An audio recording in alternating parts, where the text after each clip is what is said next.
muitas vezes a conservação de cavernas não está na caverna, mas está em conservar os rios, conservar as matas, conservar, enfim, o ambiente externo, né?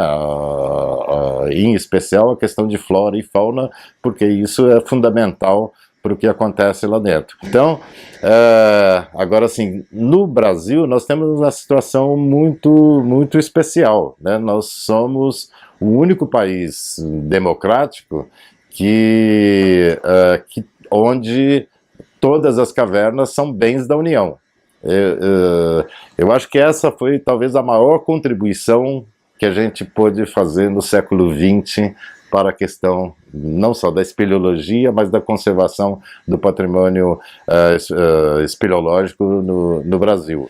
A primeira medida de conservação de caverna no Brasil é de 1910, quando o governo do estado de São Paulo comprou 10 cavernas, certo? Então, que depois, uma delas a Caverna do Diabo, e as outras no que hoje é o Petar.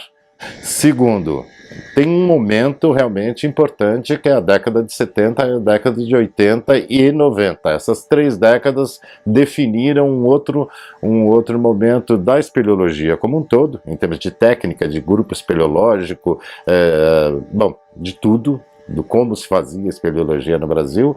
A luta pela criação do Petar, por exemplo, é uma coisa conhecida e que foi uma oportunidade histórica, né, e de se conservar muitas cavernas ao mesmo tempo. Então, a gente definiu algumas estratégias. Uma delas era buscar criação de áreas protegidas ou implantação, como o caso do Petar, que tinha um decreto já, então implantar. Mas foram criadas várias unidades de conservação, aí, vários parques, né?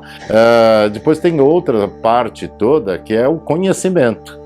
A espeleologia tem essa parte, vamos falar de esporte, da aventura, etc., mas realmente o nome é espeleologia, porque é de estudo. Trazer o conhecimento desse mundo é fundamental e os pesquisadores são chave nessa questão de conservação. Então todas as discussões depois de políticas públicas dependem de ciência de boa qualidade, né? Na biologia, na geologia, na arqueologia e assim por diante. Mas aí a gente também então definiu, olha, vamos brigar para as cavernas serem bens da União, porque nós tivemos uma oportunidade única. De 1988, o Brasil ia ter uma nova Constituição. E a gente fez meio disfarçado isso mesmo. Tava assim, eu participei da Comissão de Meio Ambiente lá da Constituição, com o Fábio Feldman coordenando o trabalho e muitas outras pessoas envolvidas. E a gente viu assim, o que nós vamos fazer? Nós precisamos dizer que patrimônio espeleológico é importante. Mas aí, ao olhar as coisas, os vários capítulos da Constituição que estava sendo feita, vinha lá, bens da União. Aí as praias, as dunas, etc, tal assim. E a gente falou, é aqui. E aí, só que a gente, disfarçadamente, a gente escreveu, em vez de cavernas, a gente pôs cavidades naturais subterrâneas, certo? E aí que disfarçava um pouco mais, e assim passou, na verdade. Mas, então, isso mudou tudo. Que aí são bens da União, e dizendo que também tem uma instituição, aí foi a proposta de colocar no IBAMA, né, ou seja, dentro de um órgão não de patrimônio, o SPU simplesmente, ou da área geológica ou da área mineralógica, mas no órgão de meio ambiente federal, o IBAMA, e daí inclusive fizemos uma proposta de criação do SECAV, né, como um órgão dentro da instituição federal disso. E levamos isso também para os estados, né? Nas constituições de vários estados tem também. Então, assim, avanço de pesquisa, avanço de criação de áreas protegidas, avanço de políticas públicas, de legislação e a questão de mobilização, certo? Então são muitos os atores envolvidos nessa questão da conservação, inclusive os grupos espeleológicos, que são chave, né? A comunidade espeleológica como um todo, e também a mídia, certo? Nós precisamos da sociedade, e a hora que a sociedade conhece as cavernas, tem a oportunidade de visitar, ver a beleza das cavernas, tem turismo em cavernas com impacto econômico, inclusive, nas regiões, etc. E isso torna muito mais difícil alguém querer destruir caverna. Então é isso, por um lado inibir, por outro lado punir quando necessário, espero que cada vez seja menos necessário punir alguém com destruição, e integrar a questão do patrimônio espeleológico na legislação ambiental brasileira.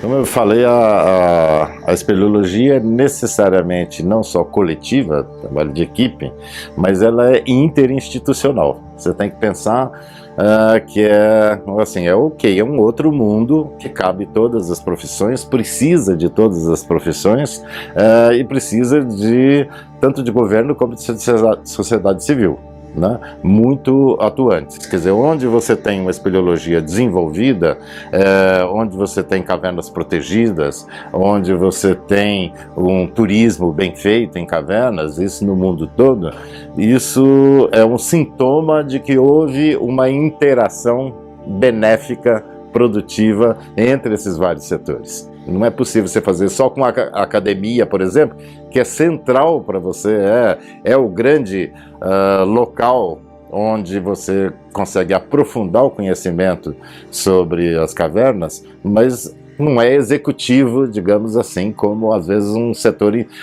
empreendedor como o de turismo, né, que também possibilita que as pessoas vão conhecer as cavernas e assim por diante. E os grupos de espeleologia, por exemplo, eles são, vamos falar assim, é o grande berçário da espeleologia, certo? Mas não só mantém aí a chama acesa, mas são o local principal de capacitação de espeleólogo, de atração de espeleólogo, capacitação de espeleólogo. Então, eles têm um papel central, quer dizer, não há espeleologia no mundo boa se não tiver grupos de espeleologia. Agora, também os grupos de espeleologia completamente dispersos, cada um por si, seria péssimo, certo? Porque acaba, na verdade, se criando concorrência, certo? Competição e não colaboração.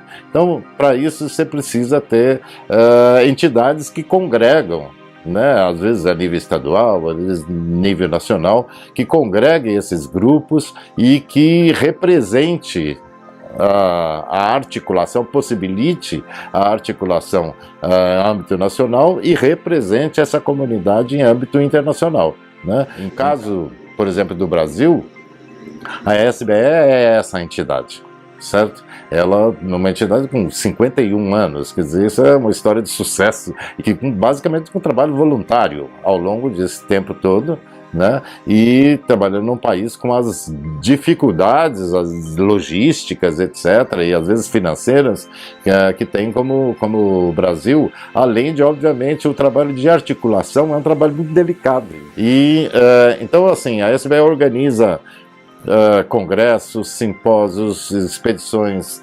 interestaduais, intergrupos. Então esse trabalho realmente vai além dos grupos, né? E ele é fundamental.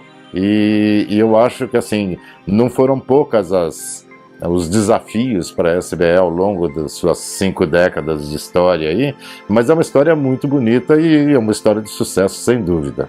E a outra coisa é assim, o papel dos governos, né? E aí nós temos que pensar que para a espeleologia, para o patrimônio espeleológico em especial, nós precisamos pensar o governo como poder público, ou seja, as 3 esferas, federal, estadual, municipal, não é só federal ou só estadual e assim por diante, e também nos 3 poderes, legislativo, judiciário e o executivo, né?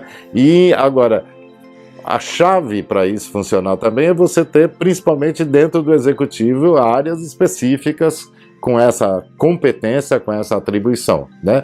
E no Brasil a gente felizmente tem o SECAV. E eu digo felizmente mesmo, porque tem também muitos países que não têm um órgão não só com a história, mas com a capacidade de atuação que tem o SECAV, né? Como eu falei, dentro das estratégias aí que a gente definiu para a questão de conservação de caverna no Brasil, Uma delas foi justamente propor a existência de UCCAV, até com esse nome já de cara, certo?